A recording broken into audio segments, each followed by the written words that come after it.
18,000 रुपए हो जाएगा। ज्योतिरादित्य सिंधिया क्या बोल रहे हैं, सुन लेते हैं।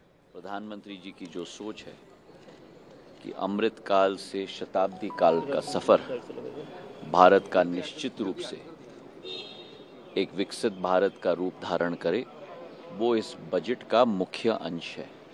हर एक क्षेत्र, चाहे वो कृषि हो, ग्रामीण विकास हो, अधोसंरचना हो, सिंचाई हो, शिक्षा हो, स्वास्थ्य हो और भविष्य के भी जो रिफॉर्म्स हमें लाने हैं, इन सभी चीज़ों को मद्देनज़र रखते हुए बजट का पूर्ण रूप धारण हुआ है। मैं बधाई देना चाहता हूं वित्त मंत्री जी को और प्रधानमंत्री जी के नेतृत्व में भारत इस विकास के पथ पे चलेगा। शेयर बाजार में देखिए, बीएसई सेंसेक्स एक कंटिन्यूम है। अगर आप देखेंगे कि पिछले साल से आज तक 20,000 पॉइंट्स ऊपर बाजार चला गया है। हमारी आर्थिक विकास 8.2% तक पहुंची है, जो विश्व में एक रिकॉर्ड धारण किया है। भारत की विकास और प्रगति, जहां एक तरफ आर्थिक विकास बढ़ रही है, वहां महंगाई पूरे विश्व से सबसे कम है। हर एक क्षेत्र में अधोसंरचना में बढ़ोतरी हो रही है। कैपिटल एक्सपेंडिचर में 9.5 लाख करोड़ पिछले वर्ष था, 11.11 लाख करोड़ इस वर्ष का आकलन है। हमारी एक capital expenditure investment oriented economy आज बन रही है, जो एक शुभ संकेत है। बहुत बहुत धन्यवाद। Thank you. Jyotiraditya Scindia budget पर बोलते हुए, और लगातार रिएक्शन आ रहे हैं संसद भवन के बाहर से। जैसा हम आपको बता रहे हैं, जो टैक्स रिजीम में जो बदलाव हुए हैं, टैक्स स्लैब में जो बदलाव हुए हैं, उसमें मोटे तौर पर आप ये समझ लीजिए कि नौकरी पेशा अगर आप हैं तो आपको सालाना लगभग 18,000 रुपये, यानी हर महीने लगभग 1,500 रुपये की बचत हो रही है टैक्स में, अगर आप नौकरी पेशा हैं। और अगर आप नौकरी पेशा नहीं हैं तो आपको लगभग 800-900 रुपये हर महीने की बचत हो रही है। किशोर, एक और चीज़ है, मैं देख रहा था जब बजट अनाउंसमेंट्स हो रहे थे, जब वित्त मंत्री जी की स्पीच चल रही थी, तो लगभग 1000 पॉइंट्स टैंक किया था सेंसेक्स। अब वो आई थिंक मार्केट भी अब्जॉर्ब कर रहा है सारे अनाउंसमेंट्स को।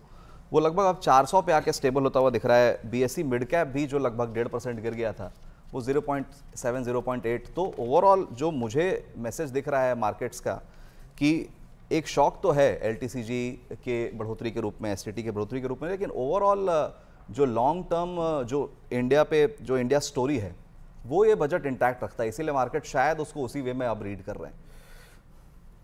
उधर हम फिर एक बार महिलाओं के पास चलते हैं, जो भोपाल में जो मनोज के साथ हैं। मनोज, तो मोटे तौर पर यह है लगभग सिर्फ टैक्स की, अगर इनकम टैक्स की बात करें तो मोटे तौर पर 1,500 रुपये महीना है अगर नौकरी पेशा हैं तो। 1,500 रुपये तक का फायदा है अंकिता। लेकिन मैं आपसे टैक्स स्लैब के बारे में पहले आपका एक छोटा सा रिएक्शन, कि इससे आपको क्या फायदा हुआ? सबसे बड़ा फायदा तो मुझे ये लगता है कि जो टैक्स बेनिफिट मिल रहा है, तो अब महिलाएं अगर अपने नाम पर प्रॉपर्टी लेती हैं या अपने नाम पर रजिस्ट्री कराती हैं तो बहुत बड़ा बेनिफिट है। स्टैम्प ड्यूटी की बात, स्टैम्प ड्यूटी की बात करो तो काफी ज्यादा ये अच्छा महिलाओं के लिए है, काफी छूट मिल रही है। तो मैं आपका देख रहा था कि आपने बड़े ध्यान से पूरा बजट आपने देखा। बजट को देखने के बाद दीप्ति, सिर्फ महिलाओं के पॉइंट ऑफ व्यू से हिंदुस्तान की जो आधी आबादी है वो इस बजट के बारे में क्या सोचे? मोदी जी का तीसरा बजट कैसा है? मोदी जी का तीसरा बजट, पहले मुझे संशय था कि शायद कुछ दिक्कत आए, लेकिन देखने के बाद मुझे काफ़ी राहत हुई है। और जैसे कि महिलाओं को जो एजुकेशन, एम्प्लॉयमेंट और स्किल्स के प्रति जो उन्होंने बजट पेश किया है, और वो इम्पैक्ट उस पर जोर दिया है कि 1.48 करोड़ हम केवल इनके लिए लगाएंगे। 3 लाख करोड़ रुपए का एलोकेशन है, 3 लाख करोड़ का टोटल एलोकेशन है। बहुत बड़ी बात होती है ये। और उसके अलावा जो छोटे छोटे पॉइंट्स जो उसमें मैंने निकाले, बजट का जो आपने बजट है वो अलग, लेकिन जो पॉइंट्स हैं, जैसे कि उनके लिए हॉस्टल्स की व्यवस्था करना अगर वो कहीं काम करती हैं, या जैसे उनका टैक्स में उनको जो रिडक्शन दिया है, ये सारी चीज़ें महिलाएं उससे मजबूत होती हैं। मैं आपसे पूछूंगा, चूंकि आप मिसेस इंडिया भी रही हैं, तो मनीषा आनंद एक महिलाओं की प्रतिनिधि के तौर पर कैसा है बजट? देखिए, बजट तो महिलाओं के पॉइंट ऑफ व्यू से बहुत अच्छा है।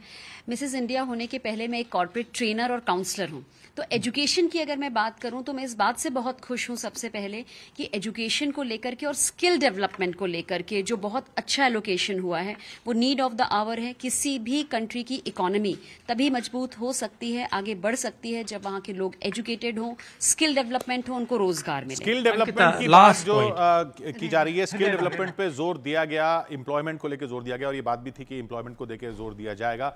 इस पे रजत आप देखते हैं कि इससे पुश मिल सकता है। एक इंटर्नशिप की बात की गई है। बिल्कुल, देखिए मैंने शुरुआत में